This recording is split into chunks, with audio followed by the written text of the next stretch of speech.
ನಮಸ್ಕಾರ ಎಲ್ಲರಿಗೂ. ನನ್ನ ಹೆಸರು ಶಶಿಧರ್. ನಾನು ಸುಮಾರು 12 ವರ್ಷಗಳಿಂದ ಹೊಯ್ಸಳರ ಇತಿಹಾಸ, ಹೊಯ್ಸಳರ ದೇವಾಲಯಗಳ ಬಗ್ಗೆ ಅಧ್ಯಯನವನ್ನು ಮಾಡ್ತಾ ಇದ್ದು, ಶ್ರೀ ಶಂಕರ ಅಜ್ಜಂಪುರ್ ಅವರ ಸಹಯೋಗದಲ್ಲಿ ಇದುವರೆಗೆ 106 ಹೊಯ್ಸಳ ದೇವಸ್ಥಾನಗಳ ಬಗ್ಗೆ ಲೇಖನಗಳನ್ನು ಬರೆದು ಅವುಗಳನ್ನು ಪುಸ್ತಕ ರೂಪದಲ್ಲಿ ಪ್ರಕಟ ಮಾಡಿದ್ದೇವೆ. ಹೊಯ್ಸಳರು ಸುಮಾರು 350 ವರ್ಷಗಳ ಕಾಲ ಕರ್ನಾಟಕ ಮತ್ತು ತಮಿಳುನಾಡಿನ ಬಹುಭಾಗಗಳನ್ನು ಆಳ್ವಿಕೆಯನ್ನು ಮಾಡಿ ಕರ್ನಾಟಕದ ಸಾಂಸ್ಕೃತಿಕ ಶ್ರೀಮಂತಿಕೆಗೆ ತಮ್ಮ ಕೊಡುಗೆಯನ್ನು ಕೊಟ್ಟಿದ್ದಾರೆ. ಹೊಯ್ಸಳರ ಕಾಲದಲ್ಲಿ ನಿರ್ಮಾಣವಾದ ಬೇಲೂರು, ಹಳೇಬೀಡು, ಸೋಮನಾಥಪುರದಂತಹ ದೇವಾಲಯಗಳು ಪ್ರಪಂಚದ ನಾನಾ ಭಾಗಗಳಿಂದ ಪ್ರವಾಸಿಗರನ್ನು ಕೈಬೀಸಿ ಕರೆಯುತ್ತವೆ. ಹೊಯ್ಸಳರ ವಂಶಾವಳಿಯನ್ನು ನೋಡಿದಾಗ ನಾವು ಅದರಲ್ಲಿ ಹಲವಾರು ಅರಸರು ಆಳ್ವಿಕೆಯನ್ನು ಮಾಡಿರೋದು ನಮಗೆ ಗೊತ್ತಾಗುತ್ತೆ.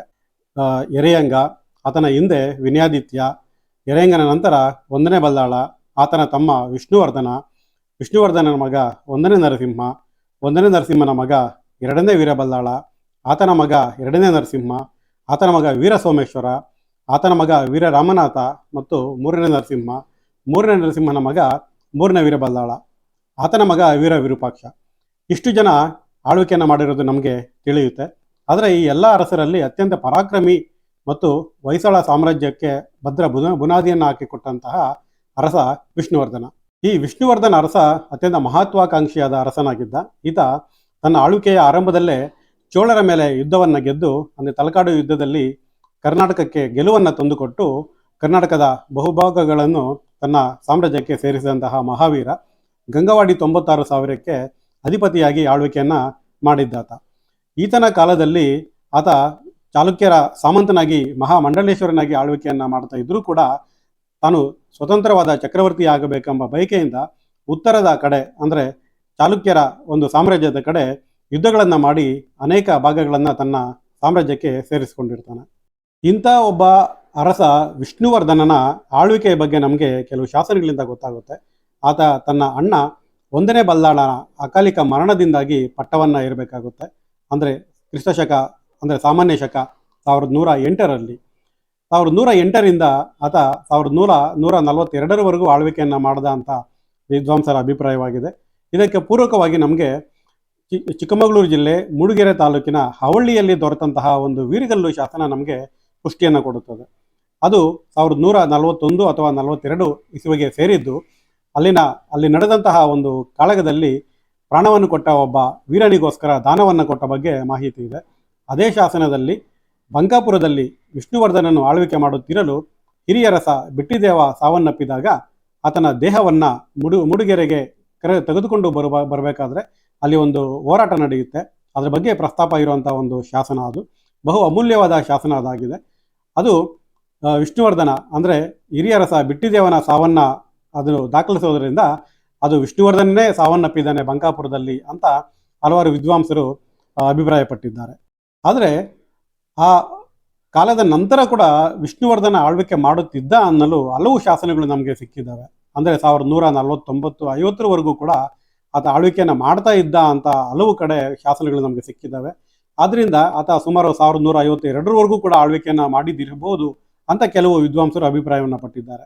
ಆದ್ದರಿಂದ ವಿಷ್ಣುವರ್ಧನ ನಿಜವಾಗ್ಲೂ ಸಾವನ್ನಪ್ಪಿದ್ದು 1142ರಲ್ಲ ಅಥವಾ 1152ರವರೆಗೂ ಆತ ಜೀವಂತವಾಗಿ ಇದ್ದ ಅನ್ನೋದ್ರ ಬಗ್ಗೆ ಇದುವರೆಗೂ ಅನೇಕ ವಾದ ವಿವಾದಗಳು, ಭಿನ್ನಾಭಿಪ್ರಾಯಗಳು ವಿದ್ವಾಂಸರ ನಡುವೆ ನಡೀತಾನೆ ಇದ್ದಾವೆ.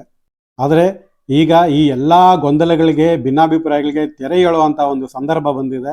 ಈಗ ಆತನ ಸಾವಿನ ನಿಖರವಾದ ದಿನಾಂಕ ನಮೂದಾಗಿರುವಂತಹ ಒಂದು ವೀರಗಲ್ಲು ನಮಗೆ ಸಿಕ್ಕಿದೆ.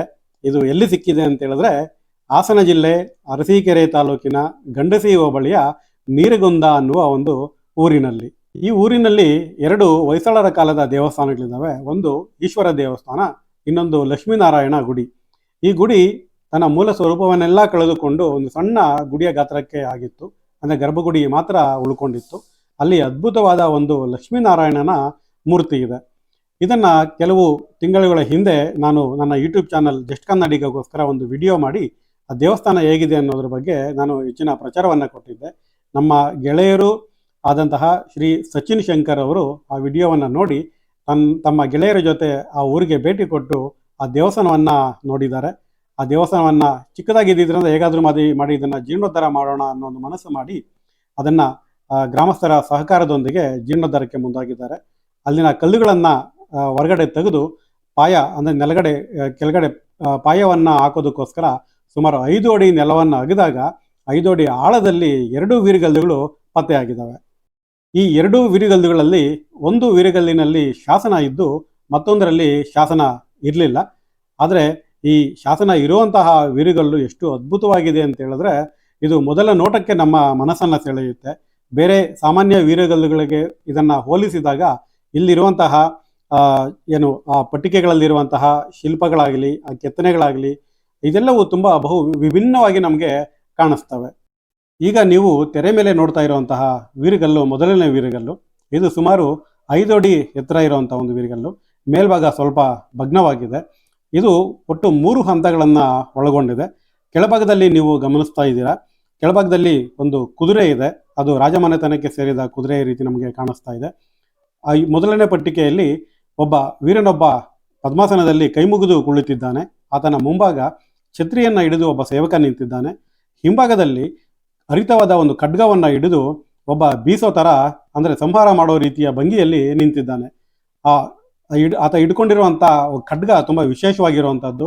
ಆತನ ಹಸ್ತ ಆ ಆಯುಧದ ಒಳಭಾಗಕ್ಕೆ ಸೇರಿಕೊಂಡು ಒಳಭಾಗದಲ್ಲಿ ಆತ ಅದನ್ನು ಹಿಡಿದಿದ್ದಾನೆ. ಮೇಲಿನ ಪಟ್ಟಿಯಲ್ಲಿ ಯಾರು ಪ್ರಾಣವನ್ನು ತ್ಯಾಗ ಮಾಡಿದ್ದಾನೆ ಆತ ಅಪ್ಸರೆಯರ ಜೊತೆ ಸ್ವರ್ಗಕ್ಕೆ ಪ್ರಯಾಣವನ್ನು ಮಾಡ್ತಾ ಇದ್ದಾನೆ. ಮೇಲಿನ ಪಟ್ಟಿಕೆಯಲ್ಲಿ ಆತ ಶಿವಲಿಂಗದ ಮುಂದೆ ಕುಳಿತು ಪೂಜೆಯಲ್ಲಿ ತೊಡಗಿಕೊಂಡು ಮೋಕ್ಷವನ್ನು ಪಡೆದಿದ್ದಾನೆ. ಈ ವೀರಗಲ್ಲಿನಲ್ಲಿ 2 ಪಟ್ಟಿಕೆಗಳಿದೆ. ಈ 2 ಪಟ್ಟಿಕೆಗಳ ಮೇಲೆ ಶಾಸನವನ್ನು ಕೆತ್ತನೆ ಮಾಡಲಾಗಿದೆ. ಈ ವೀರಗಲ್ಲಿನ ಮೇಲೆ ಇರುವಂತಹ ಶಾಸನ ತುಂಬ ಅದ್ಭುತವಾಗಿದೆ. ಈ ಶಾಸನದ ಪಾಠವನ್ನು ನಮಗೆ ಸಿದ್ಧ ಮಾಡಿಕೊಟ್ಟಿರೋದು ಇತಿಹಾಸಕಾರರು ಶಾಸನ ತಜ್ಞರೂ ಆದಂತಹ ಡಾಕ್ಟರ್ ಶಶಿಕುಮಾರ್ ನಾಯಕ್ ಅವರು. ಹಾಗೆ ಈ ಶಾಸನದ ಪಾಠವನ್ನು ಮೂಡಿಗೆರೆ ತಾಲೂಕಿನ ಹವಳ್ಳಿಯ ಶಾಸನ ಜೊತೆ ಹೋಲಿಕೆ ಮಾಡಿ ನಮಗೆ ಕನ್ಫರ್ಮ್ ಮಾಡಿದಂತಹ ಮೈಸೂರಿನ ಶಾಸನ ತಜ್ಞರಾದಂತಹ ಶ್ರೀ ನಾಗರಾಜರಾವ್ ಸರ್ ಅವ್ರಿಗೆ ನಾವು ಧನ್ಯವಾದಗಳನ್ನು ಅರ್ಪಿಸೋಣ.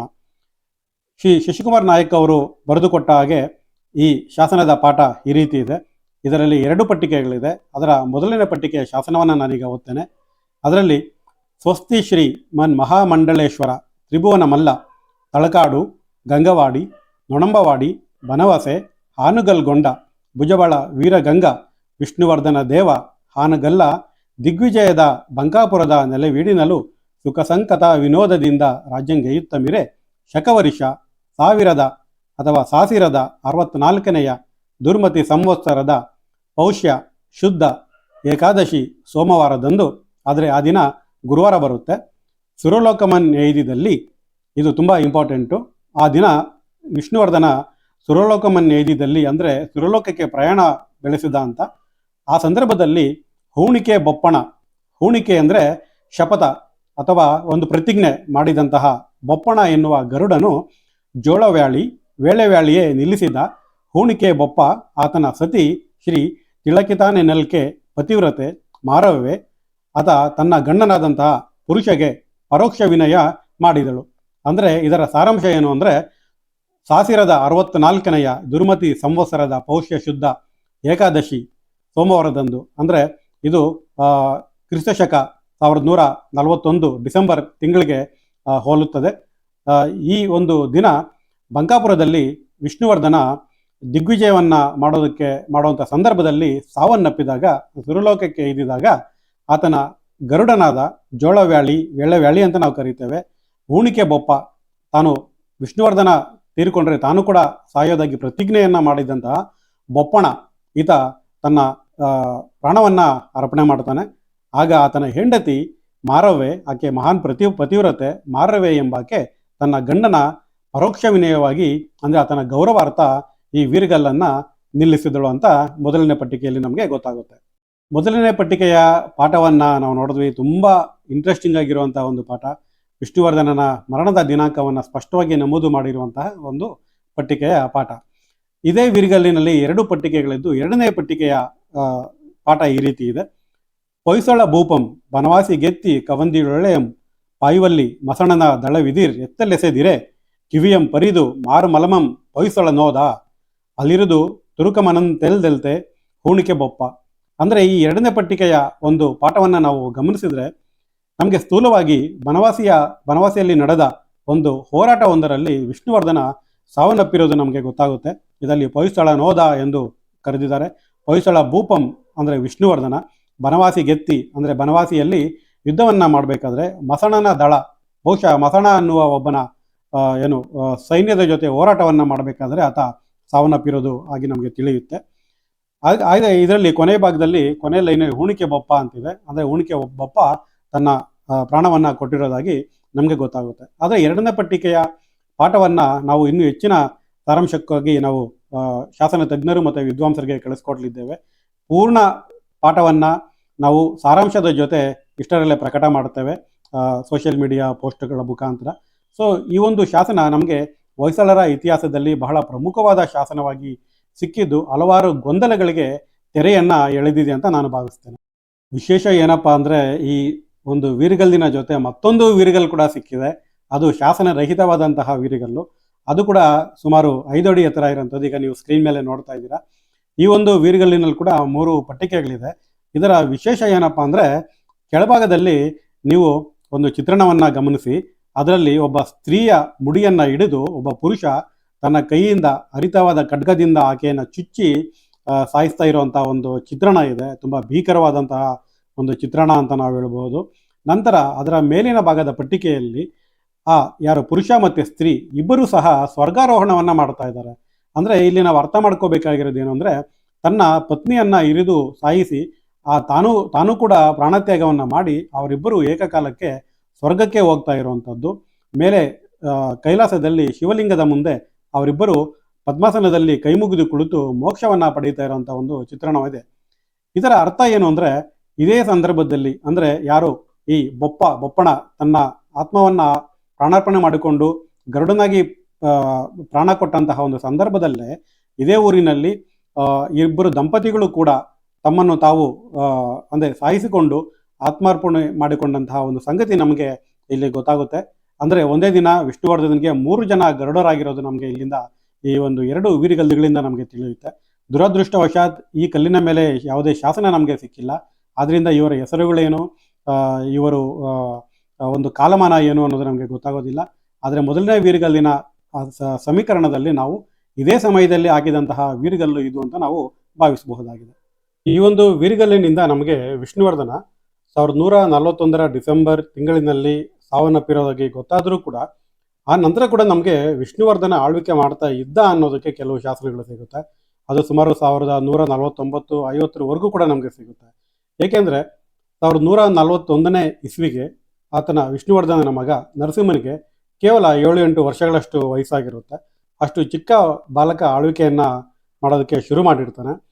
ಆಗ ಆತ ಇನ್ನೂ ವಯಸ್ಕನಾಗಿಲ್ಲದ ಕಾರಣ ತನ್ನ ತಂದೆಯ ಹೆಸರಲ್ಲೇ ಆಳ್ವಿಕೆಯನ್ನು ಮಾಡುವಂಥ ಶಾಸನಗಳು ನಮಗೆ ಸಿಗ್ತವೆ. ಆತ ಇನ್ನೂ ಬಾಲಕನಾಗಿದ್ದರಿಂದ ವಿಷ್ಣುವರ್ಧನೇ ಆಳ್ವಿಕೆಯನ್ನು ಮಾಡ್ತಾ ಇದ್ದ ಅನ್ನೋ ಒಂದು ಭಾವನೆಯನ್ನು ಇಟ್ಕೊಂಡು ಶಾಸನಗಳನ್ನು ಹಾಕಿಸಿರುವಂಥ ಸಾಧ್ಯತೆ ಇದೆ.